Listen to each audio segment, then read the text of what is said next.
मुंबई महापालिकेचा कारभार पूर्णपणे कागदमुक्त आणि हायटेक करण्यासाठी प्रशासनाने वेगाने हालचाली सुरू केल्या आहेत।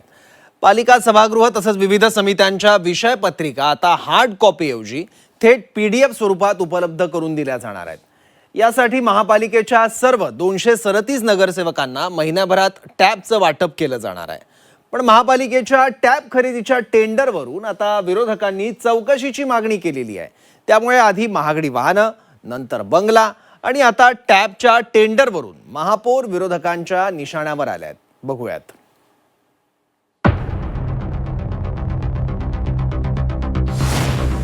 बीएमसीचा कारभार हायटेक होणार।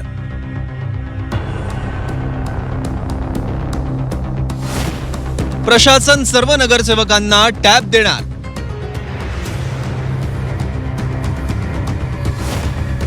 महापालिकेवर खर्चाचा बोजा वाढणार।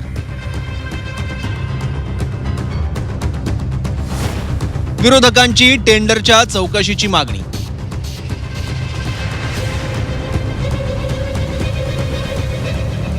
मुंबई महापालिकेतील 227 अधिकारी, 10 नामनिर्देशित सदस्यांना सभागृहाच्या मासिक सभेतील विषयांचे प्रस्ताव तसंच विविध समित्यांच्या पटलावरील विषयांचे प्रस्ताव देण्यासाठी कर्मचाऱ्यांना त्यांच्या घरी पाठवावं लागतं। पण आता मुंबई महापालिकेनं सर्व नगरसेवकांना टॅब देऊन कारभार कागदमुक्त आणि हायटेक करण्याचा निर्णय घेतलाय। टॅबद्वारे नगरसेवकांना सर्व अहवाल, अन्य माहिती तात्काळ मिळणार असल्यानं त्यांचं कामही वेगानं होणार असल्याचं महापालिकेचं म्हणणं आहे। त्यामुळेच ॲपल कंपनीचे टॅब खरेदीची प्रक्रिया आयटी विभागाच्या माध्यमातून सुरू करण्यात आली आहे। पण महापालिकेच्या या हायटेक टॅब खरेदीच्या टेंडरवर विरोधकांनी संशय उपस्थित करत चौकशीची मागणी केली आहे।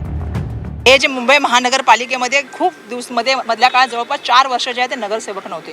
आधीच आम्ही तर मागणी केली की त्याची श्वेतपत्रिका काढा आणि आता त्यावेळी तिची परिस्थितीमध्ये जे टेंडर निघाले त्याच्यामुळे ऑलरेडी महानगरपालिकेची परिस्थिती तुम्हाला सुद्धा माहिती आहे। यात आमदारांना सुद्धा विचारा तुम्ही, जवळपास तुमची 1.5 लाख करोडची मला वाटतं ऑलरेडी टेंडर एक जास्तीची निघालेली आहेत।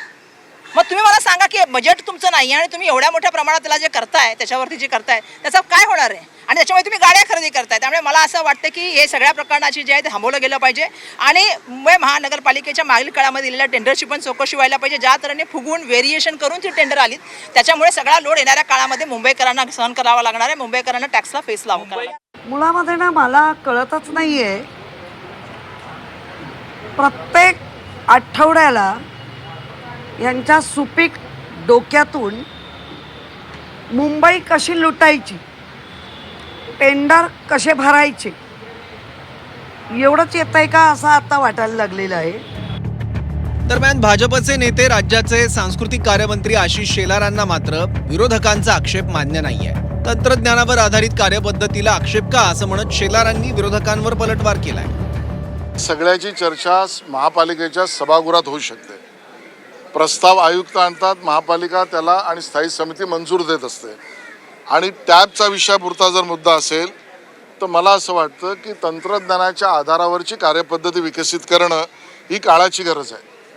तंत्रज्ञानाच्या वापराला जी गॅजेट्स लागतील ते उपलब्ध करून देणं हे तंत्रज्ञानाची आवश्यकता आहे आणि त्यामुळे तंत्रज्ञान आधारित कार्यपद्धती जर सर्व पक्षीय होत असेल तर ती उधळण म्हणावी का याची चर्चा सभागृहात होईल।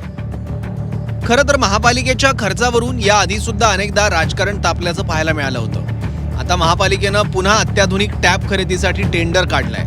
महापालिकेच्या या खर्चिक विषयावर काही सत्ताधारी नेते सुद्धा कपातीचा सल्ला देत आहेत। त्या बाबतीमध्ये स्वतः मुख्यमंत्री फडणवीस साहेब लक्ष घालत आहेत आणि काही वेळा ते कानपिचक्या सुद्धा त्यांना देत आहेत हे सगळं करण्यासाठी, खर्च करण्यासाठी। गाडीच्या संदर्भात त्या ठिकाणी निर्णय घेतला गेलेला आहे, परंतु आताच्या येणाऱ्या कॉम्प्युटरायझेशनमध्ये टॅब ही एक गरज झालेली आवश्यकता म्हणून त्या ठिकाणी ते देत असतील तर त्या ठिकाणी काही गैर मानायचं कारण नाही।